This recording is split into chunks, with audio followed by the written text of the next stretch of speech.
زړه ته مې راغله خو چې تله زما ځیګر یې یوړه زړه ته مې راغله خو چې تله زما ځیګر یې یوړه عجیبه غلا وشوه په ور راغله په ور یې یوړه زما قاتل خو په ایمان چې د انعام قابل دی زما په لاس شي چاړه پرېښود او سر یې یوړو. السلام علیکم ګرانو کتونکو، ستاسو ادبي ملګری داود شاه درد یم تاسو خپرونه اورئ. مایار د مایار خپرونې دغه یو مقصد هغه شخصیتونه تاسو سره په دغه شیشه مخامخ کول کوم چې په معیار پوره او د پښتو ادب ته سنجیده وي. په دغه لړ کې را سره نن د پښتو ادب یو ځلنده ستوری، یقینا چې په پښتو ادب کې یو لوړ مقام لري، د دوابه پښتو ادبي ټولنې شبکه صدر صاحب ډېر محترم سحر کتوزی صاحب ناستی کوي. په نننۍ خپرونه کې به د دوی په ژوند باندې خبره کوو، د دوی نه به علمي خبرې زده کوو او د شاعرۍ نه به خوندونه اخلو. ډېر محترم سحر کتوزی صاحب په معیار خپرونه کې درته ستړي مشي او په خیرالي وایي. مننه درد صاحب، تاسو یو جهان مننه چې د ادب سره تعلق لرونکي یو موضوع باندې تاسو موږ له خیالاتو د څرګندونې مقرره کړه. ډېره مننه، ډېره زیاته مننه سحر صاحب، ستاسو ډېر مشکور یم چې ما دپاره مو دغه وخت وویسته. سحر صاحب د معرفي که ډېر خوند به وکړي. زما نوم سحرګل دی او ادبي شناخت مې په سحر کتوزي کېږي. د دوابې د تاریخي کلي کتوزو اوسېدونکی،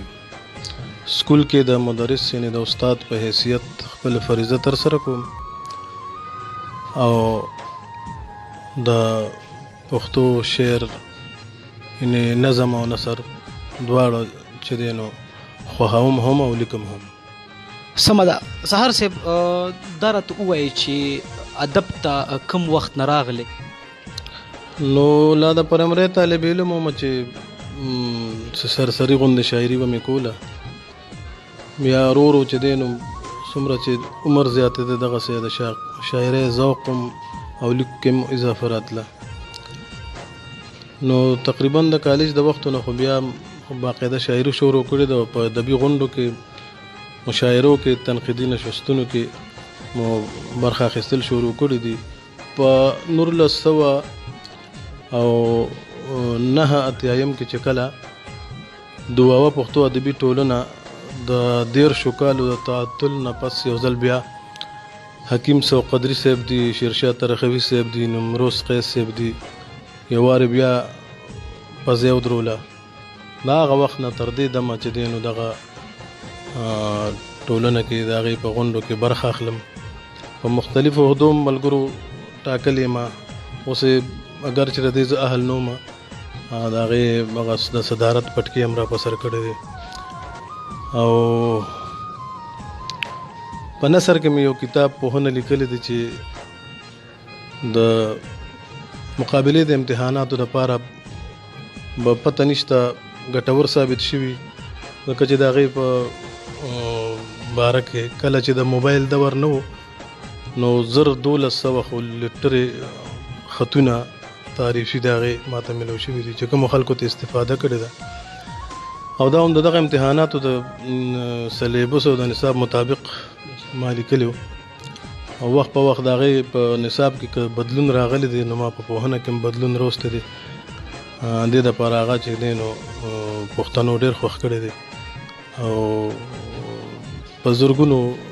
شمېره کې هغه چې دی نو چاپ شو ووتو. سحر صاحب، یو پوښتنه مې ذهن ته راځي، بعضې کس غزل تنقید له راوړي، نثر کې سره راوړي، هغې باندې زیاتره تنقید داسې کېږي وي تا دا لفظ چې کوم دی یا دا ټکي تا د اردو ادب نه راغستی دی، د انګلیش نه دی راغستی، بعضې الفاظ. آیا که زما غزل یا نثر یا نظم په یو ټکي باندې ښایسته کېږي، زه د بل ادب نه یو ټکي راغستی شم که نه؟ بالکل چې دا څه پابندي نشته. دا خو با ادب ټول چې کوم دی نو د ټولو ژبو دا با هم مربوط دی، خپلو کې ګنډلې او تړلې دی. او موږ چې کوم صنف هم ګورو، ځینې چې کوم دی نو لکه د انګریزۍ نه د اردو په لاره پښتو ته راغلي، ځینې د عربۍ نه د فارسۍ په لاره پښتو ته راغلي، ځینې د پښتو تبذات وي، ځینې چې کوم دی نو د اردو نه راغلي. نو لکه دا که په دې شي پابندي ولګي بیا خو په هغې هم پابندي لګول پکار و. څنګه چې کوم دی نو د هغې آغاز داسې وشو چې دا مخکې بله ژبه کې بیا دلته راغی. لکه افسانه چې موږ وګورو، شارټ سټوري، دا د انګریزۍ نه چې کوم دی نو اردو ته راغلی ده، د اردو نه مطلب دا دی چې پښتو ته راغلی ده. غزل کو ګورو، دا شبیب چې څه ته دغه عربی کې چې کوم دی د قصیدې یو حصہ هغه به غزلو بیا هغه فارسی ته راغی بیا چې کوم دی اردو پښتو ته راغی داسې مثلا البته رښتیا خبردار چې په پښتو غزل کې د انګریزي الفاظ دا چې دی نو بد لګي دا ښه نه لګي که نه مزاحیه شاعرۍ کې خیر دی هغه څه پابندي نشته او سنجیده شاعرۍ کې یا خاص کر غزل کې د انګریزي الفاظ ښه نه لګي او نور چې کوم دی نو لکه دا اردو د فارسی د عربي لفظ که پکې راشي نو دا څه عیب نه دی. سهار صاحب ډېره زیاته مننه ډېرې ګټورې خبرې مو وکړې د معیار کتونکي ټول غوږ دي څه به راسره شریکوي معیار پروګرام کې یو اوسنی غزل دی ځکه مې یاد هم نه دی د کاغذ هم دی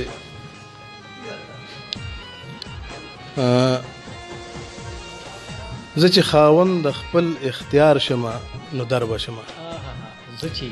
زه چې خاوند د خپل اختیار شمه نو در به شمه لا د کار نه یم چې د کار شمه نو در به شمه ډېر ښه دی سهار صاحب ډېر ښه مننه او په ویښه خوب وینم چې دا د رانږدې د منزل په ویښه خوب وینم چې دا د رانږدې د منزل له دغه خوبه چې بیدار شمه نو در به شمه او پښتون یم نه یم لا منلې د نړۍ قامونو پښتون یم نه یم لا منلې د نړۍ قامونو کله قامونو کې چې شمار شمه نو در به شمه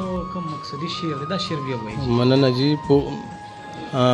پښتون یم نه یم لا منلې د نړۍ قامونو کله قامونو کې چې شمار شمه نو در به شمه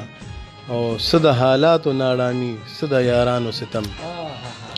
څه د حالاتو ناړامي څه د یارانو ستم ډېر بې قرار یم چې قرار شمه نو در به شمه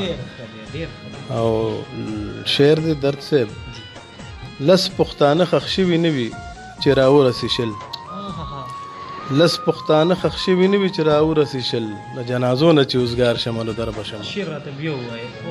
لس پښتانه ښخ شوي نه وي چې راورسي شل د جنازو نه چې اوزګار شمه نو در به شمه او مناسب نه دي چې درځم او بی ګلونو درځم مناسب نه دي چې درځم او بی ګلونو درځم چې د خپل باغ کله مالیار شمه نو در به شمه او مننه او تیاری غواړي ستا د سوال جواب آسان خو نه دی تیاری غواړي ستا د سوال جواب آسان خو نه دی لا تیار نه یم چې تیار شمه نو در به شمه تیاری غواړي ستا د سوال جواب آسان خو نه دی لا تیار نه یم چې تیار شمه نو در به شمه او مقته د درد صاحب زه سحر خپل ارتقا پردي تهذیب کې وینم زه سحر خپل ارتقا پردي تهذیب کې وینم لا ډیر ساده یم چې هوښیار شمه نو در به شمه هاي سحر صاحب ډیر خوندور او معیاري کلام سحر صاحب یو غزل را سره بل شریک کوي نو ډیر خوند به وکړي مطلب د غزل چې ما پې باور وکړو باور په ما جانانو نه کو ما پرې باور وکړو باور په ما جانانو نه کو د مینې ګل ځکه زمونږ د ګلستانو نه کو او څوک د ځنګل د زناورو بد به څه ووایي څوک د ځنګل د زناورو بد به څه ووایي کوم یو زیاتې دی چې انسان سره انسانو نه کو څوک د ځنګل د زناورو بد به څه ووایي کم یو زیاتې دی چې انسان سره انسانو نه کو او مونږ پښتانه یو محبت کې به څه ګټه وکړو مونږ پښتانه یو محبت کې به څه ګټه وکړو داسې روزګار نشته چې مونږ پکې تاوان ونه کړو او د اورنګزیب کردار بې شمېره خلکو ولوبوه د اورنګزیب کردار بې شمېره خلکو ولوبوه مگر چا هم دلته کردار د خوشحال خان ونه کړ د اورنګزیب کردار بې شمېره خلکو ولوبوه مگر چا هم دلته کردار د خوشحال خان ونه کړ او ګودر تاله شو حجره ورانه بام ویجاړ سهره ګودر تاله شو حجره ورانه بام ویجاړ سهره کلونه وشو چې اواز د قربانو نه ډېر ښه دی سحر صاحب ډېر ښکلی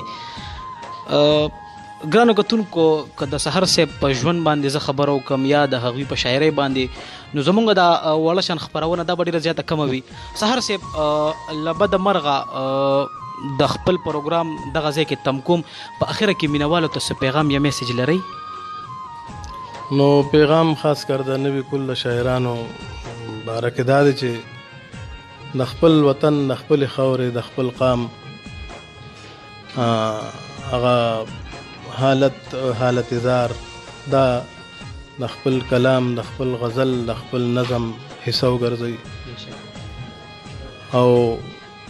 پښتنو ته د خپلې ژبې، د خپلې مورنۍ ژبې پښتو د ویلو، د لیکلو، د لوستلو چې دی نو پیغام ورکړي.